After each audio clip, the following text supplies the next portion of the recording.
안녕하세요. 여배우의 책방의 달세뇨입니다. 오늘 달세뇨가 읽어드릴 신간 도서는 매의분에서 펴내고 정신건강의학과 전문의이자 딸에게 보내는 심리학 편지로 수많은 독자들의 사랑을 받은 한 성인님이 쓴 벌써 마흔이 된 딸에게입니다. 이 책의 저자는 43년간 다양한 환자들의 다양한 문제들을 지켜보고 치료해 왔지만 정작 공부와 결혼으로 미국에 떨어져 살고 있는 딸에게는 하지 못한 이야기들이 많다는 것을 깨닫고 환자들을 진료하는 틈틈이 딸에게 편지를 쓰기 시작합니다.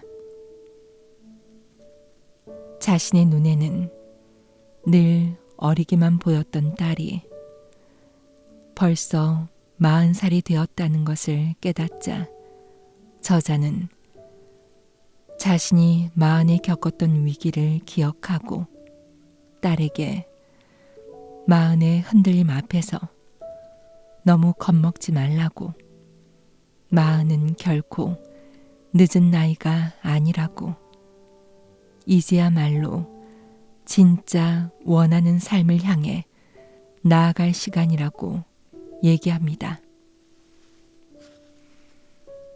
총 4개의 챕터, 38개의 삶과 일, 인간관계에 대한 카운슬링으로 이루어진 이 책은 지금 40대를 지나고 있는 이들뿐 아니라 30대, 50대, 60대 등 어느 세대에게도 공감을 줄 수 있는 따뜻한 위로와 힘이 되는 언어들로 가득 차 있습니다.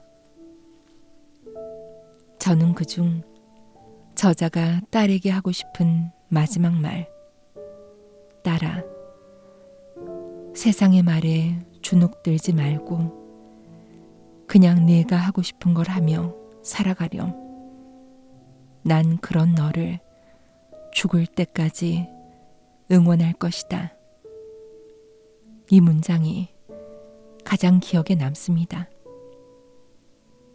그럼 달세뇨가 읽어드리는 벌써 40이 된 딸에게 시작하겠습니다.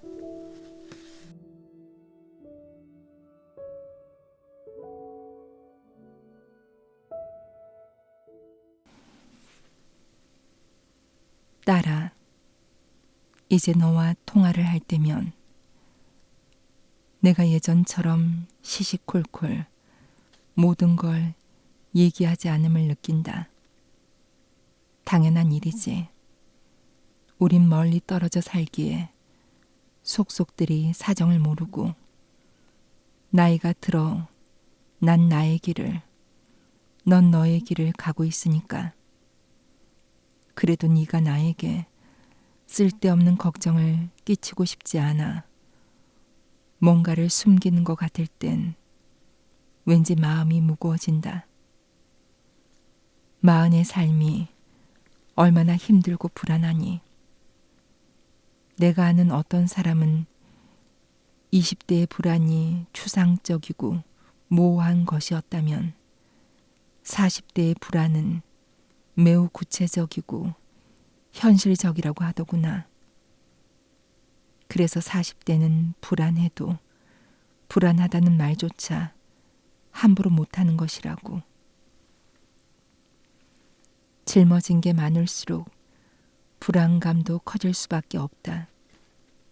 애들은 어리고 부모님도 수입이 없으신데 가장인 내가 무너지면 어쩌지? 과연 언제까지 일할 수 있을까? 이러다 건강에 이상이라도 생기면 어떡하지? 오늘도 무수한 가장들이 이런 걱정을 되낸다. 아이를 키우는 일도 불안투성이다. 어린이집에서 다치지는 않을까? 학교에서 공부 습관을 못 들여 뒤처지지는 않을까? 혹여 왕따를 당하지는 않을까? 아이는 쑥쑥 커도 걱정거리는 좀채 줄어들지 않는다. 나이가 더 들어도 마찬가지다. 50이 되었는데도 모아놓은 돈이 별로 없으면 아이들 뒷바라지와 노후에 대한 걱정으로 잠을 설치고 60을 넘기고 나면 노화로 인한 건강 문제가 골치를 썩인다. 또 독립한 아이가 먹고 살만한지, 결혼을 했으면 부부 사이가 괜찮은지 끊임없이 걱정한다. 그러고 보면 대한민국의 걱정 리스트는 눈 감는 날까지 이어질 게 분명하다. 그나마 좋은 소식이라면 이 나이까지 살고 보니 젊어서 걱정했던 많은 일들이 거의 일어나지 않았다는 점이다. 행운의 덕도 있겠지만 걱정이 지나쳤던 탓도 있다. 미리 걱정해서 대비해야 하는 일들이 있다. 하지만 걱정을 부추겨 시간과 에너지만 앗아가는 불안도 있다. 이런 불안은 주로 평균과의 비교로부터 시작된다. 노후를 대비하려면 최소 10억이 필요하다. 몇 살까지는 얼마를 모아야 한다. 아이 성적은 몇 학년에 이미 판가름 난다는 식의 정보를 듣다 보면 내 인생은 이미 망한 것 같고 특단의 대책을 세워야 할 것만 같다. 하지만 비교에 너무 휘둘리면 걱정거리만 늘어나고 평생 오지 않을 미래만 준비하다가 인생을 탕진할지도 모른다.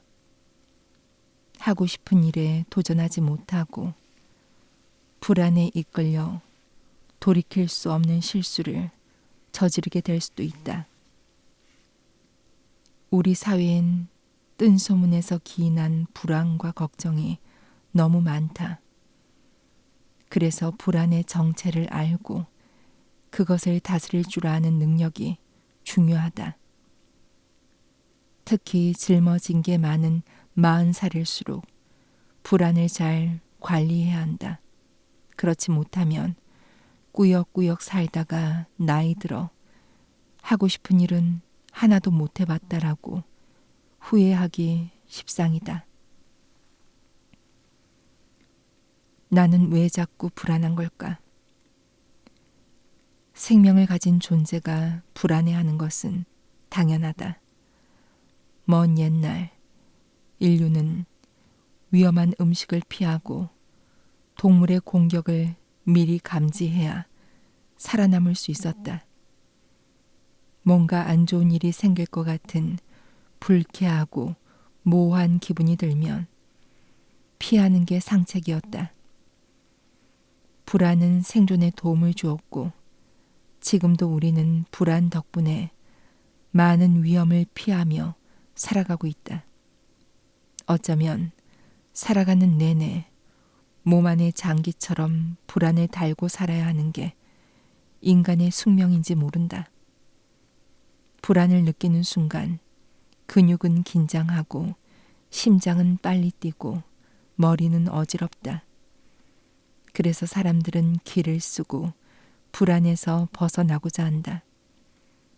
하지만 그런 느낌이 꼭 나쁜 것만은 아니다. 우리는 불안에서 벗어나고 싶어서 행동한다. 불안하니까 시험 공부를 하고 일이 잘못될까봐 결정을 내릴 때 심사숙고한다. 일본의 건축가 구마 겐고는 인간은 행복할 땐 과거의 습성을 반복할 뿐 변화를 모색하지 않는다. 하지만 비극적인 일과 만나면 과거의 자신을 버리고 앞으로 나아간다 라고 말했다. 불안도 비슷한 역할을 한다. 당장은 불안 때문에 불쾌하지만 그 덕분에 행동하게 되고 결국 발전할 수 있다. 하지만 불안이 지나치면 오히려 행동을 방해한다. 시험 걱정이 지나치면 공부에 집중이 안 되고 너무 심사숙고하다 보면 결정 자체를 미루게 된다. 그러다 결국 시험을 망치고 좋은 기회마저 놓치게 되기도 한다. 문제는 한번 불안한 마음이 들면 그것이 쉽사리 사라지지 않는다는 것이다.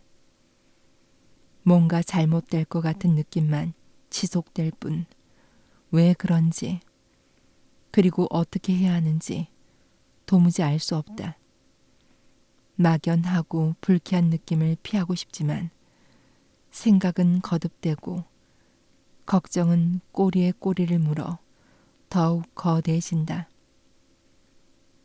그래서 불안을 다루려면 무작정 피하려 하지 말고 차라리 불안한 마음을 들여다보고 그 정체를 찾아보는 편이 낫다. 걱정이 많은 사람들은 별일이 없어도 스스로 걱정거리를 만들고 잠시도 쉬지 못하고 걱정하는 버릇이 있다. 물론 그들도 알고 있다. 아무리 걱정을 해봐야 문제는 해결되지 않으며 에너지만 소진될 뿐이라는 사실을 말이다. 그럼에도 그들은 걱정을 멈추지 못한다. 그럴 때는 걱정이 일상생활을 마비시키지 않도록 어느 정도의 통제가 필요하다. 걱정이 불필요하다는 것을 알면서도 멈추지 못할 때는 무의식적인 동기를 심층적으로 다루어야 하지만 분석적 치료 준비가 안 되어 있거나 여건상 적용이 불가능한 경우가 있다. 그럴 때는 불가피하게 인지치료적 접근이 필요한데 난 걱정이 심한 환자들에게 걱정 다이어리를 써보라고 한다. 꼬리에 꼬리를 무는 걱정의 정체를 직접 써봄으로써 눈으로 확인하는 것이다. 친구가 뇌졸중으로 갑자기 세상을 떠난 뒤 불안이 심해졌다는 여성은 걱정 다이어리를 이렇게 썼다. 나도 몸이 안 좋은데 병원에 가봐야 하나 하는 걱정이 든다. 이러다가 큰 병을 발견하게 되면 어떡하지 불안하다. 결국 혼자 쓸쓸히 죽을 것 같아 걱정된다. 이처럼 걱정 다이어리를 수차례 쓰다 보면 두 가지를 얻게 된다. 하나는 핵심 걱정거리를 알게 되는 것이고 둘째는 걱정의 태반이 현재와 별반 상관이 없다는 사실을 알게 되는 것이다. 위의 여성이 정말로 두려워하는 것은 혼자 쓸쓸히 죽는 것, 즉 고립이었다. 핵심 걱정을 알게 되면 그저 걱정만 하는 것이 아니라 무엇을 해야 할지가 좀 더 명확해진다. 가장 먼저 건강검진을 정밀하게 받아보게 될 테고 이상이 없다는 걸 확인하게 되면 일만 하느라 그동안 소홀했던 인간관계에 보다 신경을 쓰게 될 수도 있다. 또 걱정거리의 태반이 현재와 별 상관이 없음을 알게 되면 쓸데없는 걱정을 놓을 수 있게 된다. 먼 미래에 오지 않을 일을 걱정하는데 에너지를 쏟기보다 지금 현재에 집중하게 되는 것이다. 막연하고 모호한 불안을 구체적이고 현실적인 불안으로 바꾸면 걱정을 가지치게 할 수 있게 된다. 걱정해서 해결할 수 있는 일이라면 대책을 세워 행동하고 걱정해봤자 달라질 게 없는 일이라면 잊어버릴 수 있다. 즉, 불안은 피할 수 없지만 내가 어떻게 하느냐에 따라 불안에 잠식당하지 않을 수는 있다. 따라 불안함으로 잠 못 드는 밤이 오면 무엇 때문에 불안한지 한번 직접 써보렴. 걱정에도 고마운 점이 있는데 걱정을 쫓아가다 보면 정말로 소중하게 여기는 것들이 눈에 보인다는 것이다. 어떤 사람은 경제적 자유를 잃는 것이 무서울 수 있고 인간관계를 가장 소중하게 여기는 사람도 있으며 젊음을 상실하는 것을 힘들어하는 사람도 있다. 그게 무엇이든 정말로 소중한 대상을 확인하면 걱정은 자연히 잦아들고 무엇을 해야 할지가 선명해지지. 그러면 세상이 종용하는 온갖 불안에도 덜 흔들리게 된다. 정말로 네가 중요하게 생각하고 소중하게 여기는 것들에 인생을 사용할 수 있게 되는 것이다. 그리고 걱정하는 일들은 대부분 일어나지 않는다. 그러니까 너무 걱정될 때는 그냥 될 대로 되라는 심정으로 덮어버려라. 그래도 큰일 나지 않는다. 한때 걱정을 끼치던 아이들도 결국 타고난 대로 제 삶을 제주껏 살아가고 한때 부침을 겪던 사람들도 마지막엔 제자리를 찾는다. 이 정도는 돼야 하는데 저만큼은 이뤄야 하는데 하는 식으로 기준점을 높여 잡지만 않는다면 사실 대부분의 사람들은 제 속도대로 잘 살아간다. 그러니 수많은 걱정으로 너 자신을 다그치지 말아라. 넌 무척 잘 살고 있는 중이니까. 나이 들수록 편안하고 부드러운 사람들의 비밀. 나이 들수록 나빠지는 게 많다. 우선 건강이다. 언젠가부터 눈앞의 글씨가 흐릿하게 보인다. 체력도 떨어진다. 한창 일이 바쁠 땐 잠을 줄이면 됐지만 이젠 잠을 줄이면 피곤해서 일을 할 수가 없다. 기억력도 나빠진다. 단어가 명료하게 떠오르지 않아. 그게 뭐지? 그거 있잖아. 하는 말을 자주 쓰게 된다. 외모도 달라진다.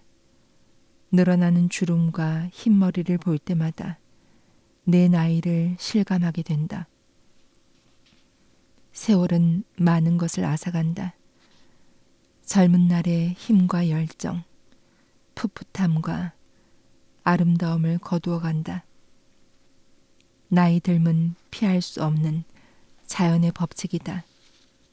그런데도 우리는 그래도 나는 다를 것이라고 생각한다.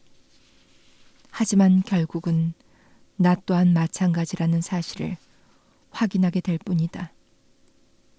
그러나 반드시 잃기만 하는 것은 아니다. 세월이 지나야만 얻을 수 있고 나이가 들어야만 알게 되는 것들이 분명히 있다. 그것은 아무리 뛰어난 사람이라도 젊은 시절엔 알기 어려운 것이다. 우선 어른이 되면 자신의 의지와 무관하게 수많은 일들이 벌어진다는 것을 알게 된다. 그리고 노력만으로 안 되는 일에는 순응할 줄 알아야 한다는 것도 배운다.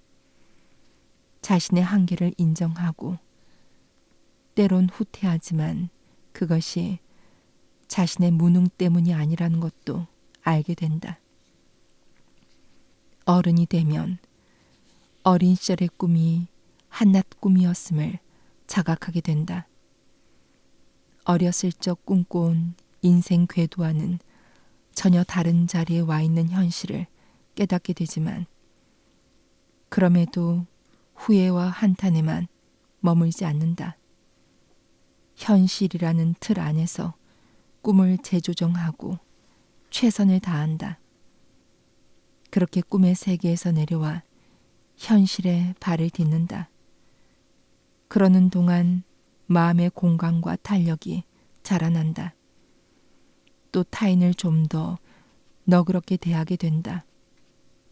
이젠 갈등이 생겨도 너무 예민하게 받아들이지 않는다. 시간이 지나면 날선 감정이 수그러들고 어느 순간 별일 아니게 될 것임을 알기 때문이다.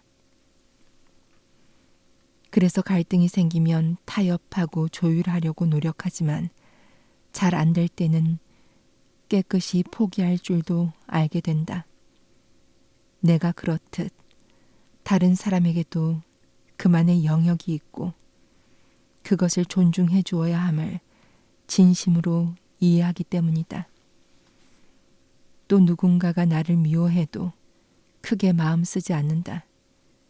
그가 바라보는 내 모습이 전부가 아님을 잘 알기 때문이다. 나이가 들면 나 자신에게도 너그러워진다.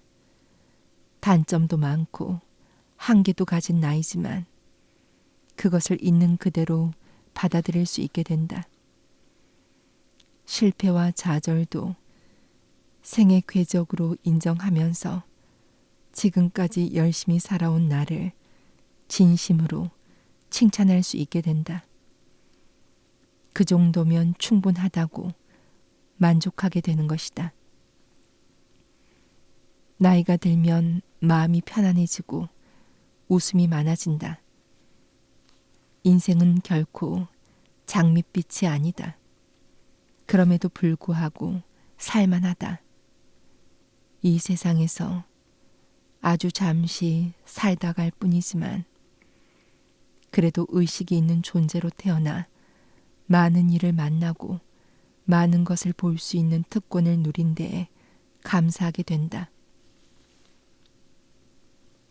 딸아, 나이 들어 마음이 편안해지고 부드러워지는 이유가 무엇이라고 생각하니? 내가 할 수 없는 일이 무엇인지 알고 그것을 깨끗이 단념할 줄 알기 때문이다. 대신 내가 노력해서 바꿀 수 있는 일에 남은 시간과 에너지를 집중하겠다고 결심해서이다. 사실 이 세상에 내 뜻대로 좌지우지할 수 있는 일은 애초에 별로 많지 않다. 그런데도 슈퍼히어로처럼 모든 것을 이룰 수 있다고 믿기 때문에 삶이 괴로워진다. 우리는 슈퍼히어로가 아니다. 그러므로 나이가 들면 뜻대로 할 수 있는 일과 없는 일을 구분할 수 있어야 한다. 그래야 후회와 걱정으로 에너지를 낭비하지 않고 원하는 삶을 사는 데 집중하면서 타인과도 더불어 살아갈 수 있다. 내 뜻대로 할 수 없는 첫 번째는 바로 타인의 마음이다. 우리는 은근히 타인이 나처럼 느끼고 행동해 주기를 바란다. 저 사람은 어떻게 저럴 수 있지? 나라면 안 그럴 텐데. 등 우리가 흔히 하는 말들은 다른 사람도 나처럼 생각하고 행동하는 게 당연하다는 믿음에서 나온다. 그러나 우리는 모두 다른 사람이다. 다른 부모 밑에서 태어나 다른 환경에서 자라 다른 삶의 역사를 써온 사람들이다. 당연히 똑같이 느끼고 생각하고 행동할 리 없다. 더 나아가 내 느낌과 생각과 행동 역시 정답이 아니다. 컴퓨터의 프로그램처럼 내가 세상을 바라보고 수용하는 프레임일 뿐이다. 당연히 타인에게 같은 프레임을 강요할 권리는 없다. 그리고 갈등은 서로 다른 의견을 가졌다는 사실만으로는 격화되지 않는다. 거기에 나는 옳고 너는 그르다라는 해석을 덧붙이는 순간 증폭되는 것이 바로 갈등이다. 그런데 타인의 마음을 존중하면 난 그렇게 생각하지 않지만 너라면 그럴 수도 있겠다 라는 생각을 하게 되면서 소통을 위한 마음의 공간이 열게 된다. 진정한 이해는 바로 거기서부터 출발한다. 내 뜻대로 할 수 없는 두 번째는 지나간 과거다. 의사가 되어 제일 많이 듣는 말은 이것이다. 선생님, 제가 그때 다르게 행동했다면 지금은 훨씬 나아지지 않았을까요? 그 대답은 나도 모른다이다. 그때 다른 사람을 선택했더라면, 그때 다른 직업을 선택했더라면 아마도 다른 인생을 살고 있을 것이다. 하지만 아무 문제 없이 행복하게 살고 있을 거란 보장은 없다. 경험으로 보면 다른 선택을 한 사람들도 또 다른 문제를 안고 진료실을 찾는다. 그러고 보면 행복은 선택의 문제만은 아니다. 오히려 그 선택을 어떻게 받아들이느냐에 달려있다. 과거에 대한 후회가 없는 사람이 어디 있으랴. 그런데 후회스러운 마음에서 벗어나 과거를 한번 객관적으로 살펴보자. 정말로 다른 선택을 했더라면 인생이 극적으로 바뀌었을까? 보통의 경우라면 아닐 가능성이 크다. 그런데도 그때 했다면 지금 뭐뭐 할 거야 라고 생각하는 이유는 무엇일까? 현재의 문제를 과거 탓으로 돌려버림으로써 그것을 회피하고 살고 싶기 때문이다. 그러니 만약 게을러서 문제라면 내가 왜 게을러졌을까를 따지기보다 내일부터 7시에 일어나기로 결심하고 그것을 실천에 옮기는 편이 훨씬 낫다. 소심한 성격이 문제라면 유전자 탓, 부모 탓을 하기보다 자극을 인지하고 이에 대응하는 방식을 조금씩 교정해 나가는 편이 훨씬 효과적이다. 과거를 바꾸지 않으면 해결되지 않을 것 같은 문제도 찬찬히 살펴보면 지금 당장 내 힘으로 바꿀 수 있는 부분들이 있다. 그러니 바꿀 수 없는 과거를 곱씹느라 오늘을 망치지 말자. 비록 후회스러울지라도 당시에는 최선을 다했기에 지금에 이르렀다. 따뜻한 마음으로 과거를 받아들이고 자력으로 해결할 수 있는 부분에 에너지를 집중하도록 하자. 내 뜻대로 할 수 없는 세 번째는 바로 인생 그 자체다. 우리 중 누구도 태어나고 싶어 태어난 사람은 없으며 부모나 나라를 고를 수도 없었다. 뿐만 아니라 언제 질병과 사고로 고통받을지 모르고 갑자기 죽음이 덮쳐 순식간에 모든 것을 걷어갈지 모른다. 우리는 우연히 세상에 던져져 살다가 자기 뜻과 상관없이 세상을 떠난다.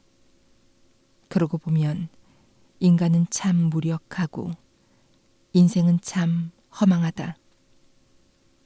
하지만 내 뜻대로 안 되는 게 인생 삶을 받아들이면 자유로워지는 측면도 있다.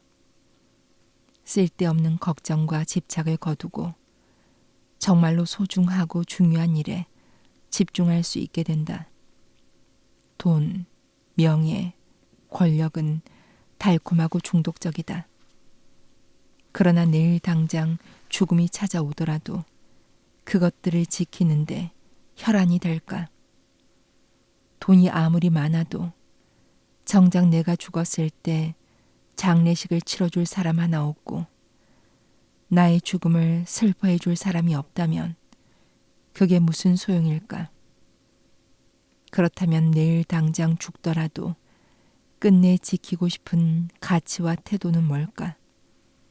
이 질문으로부터 각자가 추구하는 삶의 의미와 가치가 탄생한다. 따라 진인사 대천명이라는 말을 들어봤니? 사람이 할 수 있는 최선을 다한 후에 하늘의 뜻을 기다린다는 말로 공자가 남긴 말이다. 내가 아는 한 사람은 수험생 시절에 이 말에서 큰 위로를 받았다고 하는구나. 대입을 앞두고 불안과 걱정이 극에 달했을 때 한 선생님이 이 말을 전했다지. 그때 그는 아무리 열심히 공부해도 수능날 아플 수도 있고 운이 없을 수도 있지만 지금 걱정해봐야 아무 소용 없다는 걸 깨달았다고 했다. 그가 할 수 있는 일은 그저 최선을 다해 공부하는 것뿐이었어. 그러고 나니 잡생각과 걱정이 사라지고 공부에 전념할 수 있게 되었다고 했다. 인생사도 마찬가지다. 할 수 있는 일에 최선을 다하고 나머지는 하늘에 맡기는 것.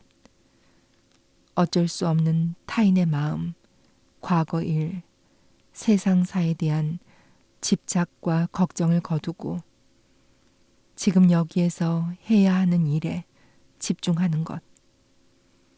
그것을 얼마나 잘하느냐에 따라 인생은 단순해지고 명료해진다. 그러니 세상 일이 마음대로 안 된다고 너무 슬퍼하지 말자. 어쩌면 마음대로 되는 일이 없기 때문에 우리는 나이가 들수록 더 편안하고 부드럽고 유쾌한 사람으로 성장해 가는지도 모른다.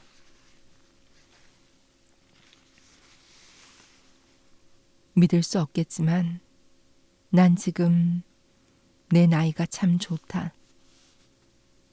딸아, 얼마 전에 네가 그랬지. 다시 20대로 돌아가고 싶지 않다고. 20대의 젊음은 좋지만 그 시절의 혼란과 방황을 또다시 경험하고 싶진 않다고. 나도 마찬가지란다. 나 또한 과거의 어느 시절로도 돌아가고 싶지 않다. 특히 매일같이 발을 동동 구르며 오늘도 무사히를 외치던 30대 시절로는 다시 돌아가고 싶지 않다. 그러고 보면 참 신기하다. 20살 때는 40, 50대를 바라보며 무슨 재미로 사나 싶었는데 나이가 드니 오히려 젊은 시절을 힘들고 벅차게 기억한다는 사실이 말이야. 넌 믿을 수 없겠지만 난 칠순을 앞둔 이 나이가 참 좋다. 이제야 다시 찾은 자유가 감사하다. 꼭 챙겨야 할 사람도 없고 오늘이 아니면 안 되는 화급한 일도 적다. 주말이면 아무 때나 일어나 대충 한 끼 때워도 되는 요즘. 내 입맛에 맞게 아무렇게나 요리해도 누가 뭐라 하지 않는 요즘. 그 고요와 평화가 참으로 좋구나. 또 나이가 들면 나이 든 대로 재미있는 일들이 있다. 조물주는 신기하게도 나이마다 다른 즐거움의 목록을 준비해 놓고 있다. 20, 30대 때 관심을 끌던 일들이 별 의미가 없어지는 대신 흥미를 끄는 새로운 일들이 생겨난다. 얼마 전 만난 친구는 요즘 영어 회화 공부에 푹 빠졌다고 하더구나. 같이 배우는 사람들이 전부 60대인데 하나같이 더듬더듬 이야기를 나눈다고 했다. 젊은 시절이었다면 자신만 못하는 것 같아 부끄러운 마음에 금세 그만뒀을 텐데 나이가 드니 부끄러움은 온데간데 없고 소통의 즐거움만 가득하다고 했다. 시험을 앞두고 닥달하듯 하는 공부도 아니고 서툴고 느린 자신도 충분히 기다려줄 만큼 시간도 넉넉하니 이제야 비로소 공부의 즐거움을 알게 되었다고 했다. 한창 바빴을 때는 결코 누릴 수 없었던 재미다. 작가이자 경영 철학자인 찰스 핸디와 그의 부인 엘리자베스 핸디는 친구의 60번째 생일 파티에 갔다가 요즘 60대는 옛날 60대와 다르다는 사실을 깨달았다. 그들에게 60대는 아이들도 다 크고 돈도 벌어놨고 그리 바쁘지도 않은 일종의 자유시간이었다. 그날의 인상적인 경험 이후 핸디 부부는 요즘 60대의 초상을 그려보겠다고 마음먹은 뒤 다양한 배경과 경험을 가진 60대 여성 29명을 선정해 그들의 이야기를 정리해서 나는 젊음을 그리워하지 않는다라는 제목의 책을 펴냈다. 이 책에 등장하는 여성들은 나이를 이유로 나태해지거나 현실에 안주하지 않고 새로운 것에 도전하며 행복을 쟁취해 나가고 있었다. 그들은 자신들이 지나온 질곡의 삶 속에서 이제 비로소 온전히 행복을 느낀다고 고백했다. 난 그녀들의 이야기에 크게 공감했다. 나이가 주는 선물 가운데 가장 큰 것을 꼽으라면 행복을 느끼는 능력이 아닐는지. 그런데 행복은 아이러니하게도 불행 가운데서 피어난다. 사람들은 모두 불행을 두려워하고 행복해지기만을 바란다. 그러나 그건 불가능하다. 행복과 불행은 동전의 양면처럼 함께 다닌다. 불행 없이는 행복이 있을 수 없고 반대로 행복이 있다면 불행도 있게 마련이다. 그래서 기쁘다고 마냥 좋아할 일도 아니고 슬프다고 마냥 울고 있을 일도 아니다. 노 철학자 김영석 교수도 60세가 되기 전까지는 모든 면에서 미숙했다고 고백한 바 있다. 그는 100세를 살고 보니 인생의 황금기는 60세에서 75세 사이라며 그 이후로 60세가 되기 전까지는 행복이 무엇인지 잘 몰랐기 때문이라고 말했다. 여러 음식을 먹어봐야 그 맛을 제대로 분별할 수 있는 것처럼 인생의 쓴맛과 단맛을 고루 보고 나서야 제대로 행복을 느낄 수 있다는 뜻이 아닐까. 젊어서는 성공하길 간절히 원했고 인정받으면 날아갈 듯 기뻤다. 하지만 성공과 인정에는 그림자처럼 시기와 질투가 붙어 다녔으니 마냥 좋은 일만도 아니었다. 반대로 좌절과 시련이 닥쳤을 때 누군가의 도움을 받으며 일어선 경험은 겸손과 감사를 배우게 했다. 그러고 보면 좋은 일과 나쁜 일이 크게 다르지 않았다. 좋은 일 속에 나쁜 요소가 있었고 나쁜 일 속에는 성장의 씨앗이 있었으니 말이다. 다만 그 일에 대한 나의 해석이 크게 다를 뿐이었다. 그걸 알고 나니 나에게 닥친 일들에 일이 일비하지 않게 되었다.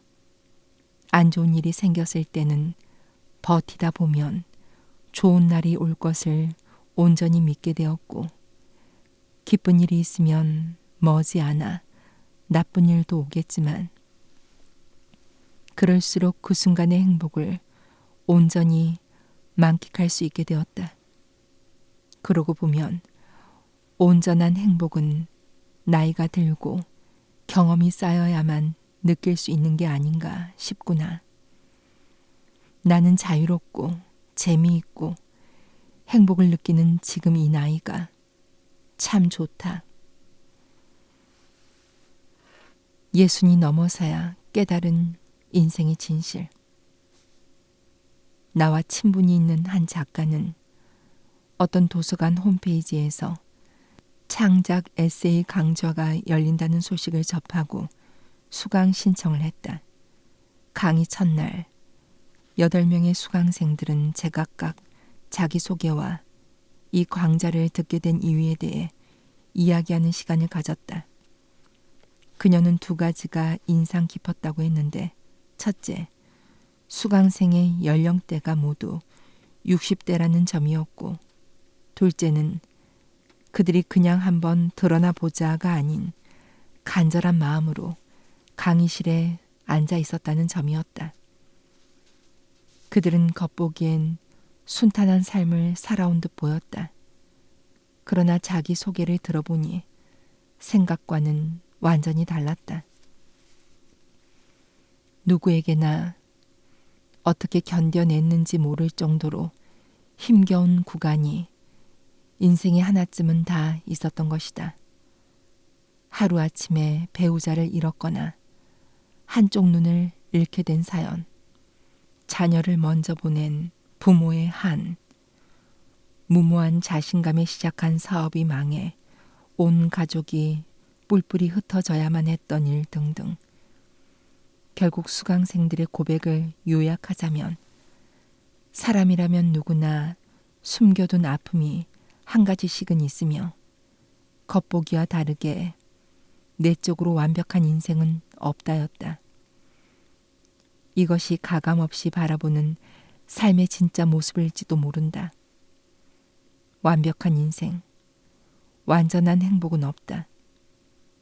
그런데 이것만 알아도 지금보다는 덜 소망하며 살게 된다.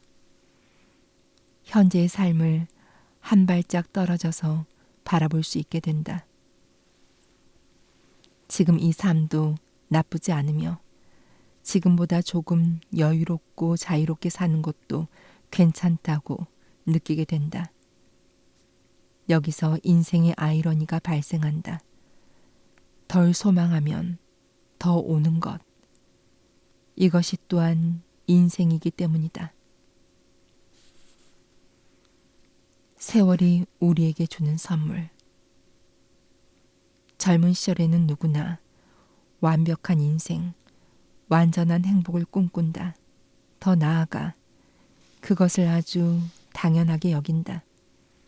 어렸을 때는 부모가 언제까지나 자신을 지켜줄 거라 믿고 조금 더 자라면서는 열심히 노력하면 무엇이든 이룰 수 있다고 믿는다. 또 자신에 대해서는 언제나 옳고 선하다고 느낀다. 세상은 안전하고 자신의 인생에는 성공과 행복이 가득할 거라 기대한다. 그러나 삶은 결코 그렇게 굴러가지 않는다. 나이가 들고 경험이 쌓이면 세상과 사람에 대한 믿음이 무너지곤 한다. 아무리 착하게 살아도 질병과 사고 등 불행이 찾아올 수 있다. 어른들이 일으킨 전쟁에 죄 없는 아이들이 죽어간다. 좋은 사람인 줄 알았던 이에게 큰 배신을 당하기도 하고 별것 아닌 일로 다퉈서 끝내 연락을 못하는 친구가 생기기도 하고 평생 다닐 거라고 생각했던 직장에서 정리해고를 당하기도 한다. 돈을 더 많이 벌면 부모님 호강시켜드려야지 다짐했는데 그 전에 부모님이 세상을 떠나기도 한다. 세상에는 온갖 위험이 도사리고 있고 인생에는 뜻하지 않은 불행이 닥친다. 그래서 우리는 좌절하고 절망한다. 있는 그대로 세상을 바라보는 일은 고통스럽다. 그렇지만 피할 수 없는 일이다. 또한 세상에 관한 진실을 직면할 때 우리는 한층 깊어지고 풍요로워진다.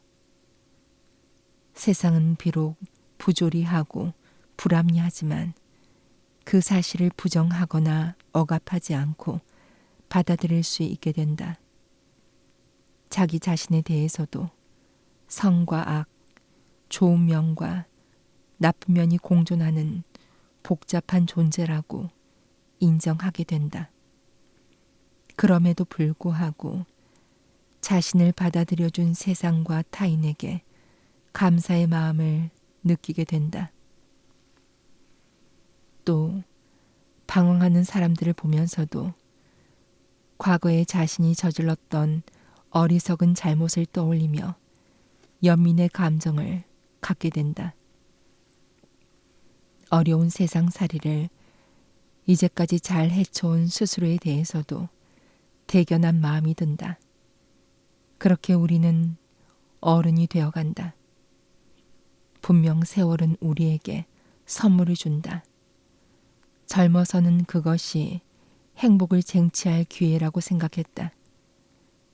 하지만 나이가 들어보니 아니었다. 세월은 우리에게 세상을 보고 느끼고 받아들이는 새로운 눈을 선물한다.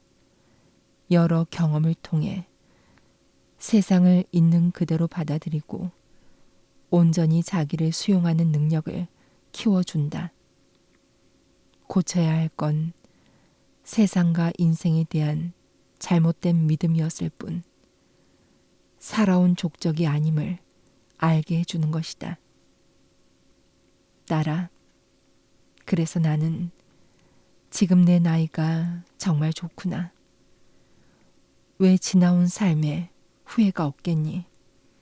하지만 그조차 열심히 살고자 노력한 흔적으로 받아들일 수 있게 됐다. 이 세상에 오직 하나뿐인 내 인생에 긍지를 가지게 됐다. 그러고 나니 마음의 평화가 찾아오더구나. 너에게도 언젠가 이런 평화로움이 깃들 거라 믿는다. 지금 네 삶을 부족하다고 여기지만 않는다면, 그래서 그냥 하루하루 재미있게 산다면,